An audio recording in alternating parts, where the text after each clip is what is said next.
በሌሊቱ አብርሽ ለሄርሜላ ያስቀምጠው የሽምግልና ትልቅ የአበባ ስጦታ ትለዋለህ፣ ይለያል ትለዋለህ። ሀቂቃ ነው። ሲጀመር የሚጀምረው ነገር ሁሉ ወርቅ ነው ይላታል። አቤት ደስ የኔ ወርቅ የኔ ሽንቁጥቁጥ፣ የኔ ወርቅ የኔ ሽንቁጥቁጥ። በቃ የሆነ ምን ልበላችሁ ጀማ በጣም ደስ የምትል ልጅ ናት።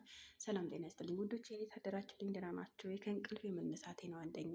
ልክ ከእንቅልፍ እንደተነሳው ትላንትና ያገኘሁበት አብርሽና ሄርሜላ የቸረቱበት ወይም ደግሞ ፖስት ያደረጉበት ቦታ ሲሄድ በድጋሚ ለሄርሜላ ዘፍኖላታል።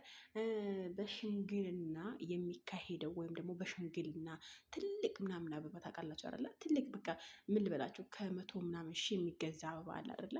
እና በሱ እትዬ የኔ ፍቅር የኔ ወለላ የኔ ወርቅ እያለ እንደዚህ በቃ ምን ልበላችሁ፣ አንዳንድ ጊዜ የሰው መውደድ ይስጣችሁ፣ የሰው ማፍቀር ይስጣችሁ፣ የሰው ውዴታ ይስጣችሁ እና ብዙዎቻቸውም ለመለያየት ቢሞክሩም መቼም እንደማይሳካላቸው በየቦታው እየወሰቱ ስለሚያረጋግጡ ግድ የለብንም እያሉ ነው።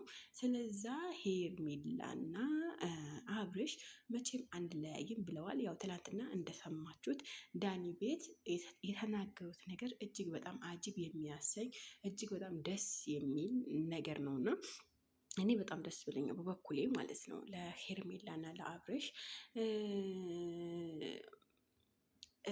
ብዙ ሰው ለመለያየት እየሞከሩ ነው፣ ነገር ግን እየተሳካላቸውም አይደለም። በቃ እንጃ አላውቅም። ሀቂቃ እውነተኛ ፍቅር ማለት ትልቅነትን ያሳያል የሚባለው እውነት ነው። እውነተኛ ፍቅር ያየሁት እኔ በማን እንደሆነ ታውቃላችሁ? ጆን እና ጃን የሚባሉት ቲክታከሮች ነበረ።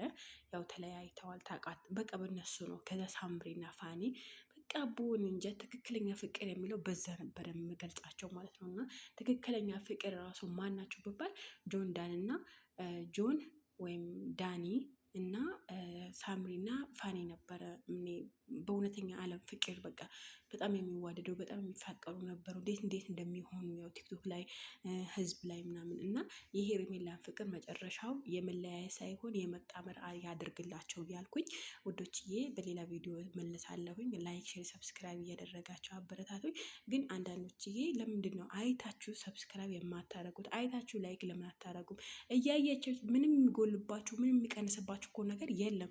ያው አይታችሁታል። ካያችሁት በኋላ ላይክ መግጨት፣ ካያችሁት በኋላ ደግሞ ሰብስክራይብ መግጨት፣ በቃ ይሄ ነው። ሌላ ነገር እኮ የለውም። ደግሞ ለሄርሜላ ቆንጂ ያንሳታል አይደለ?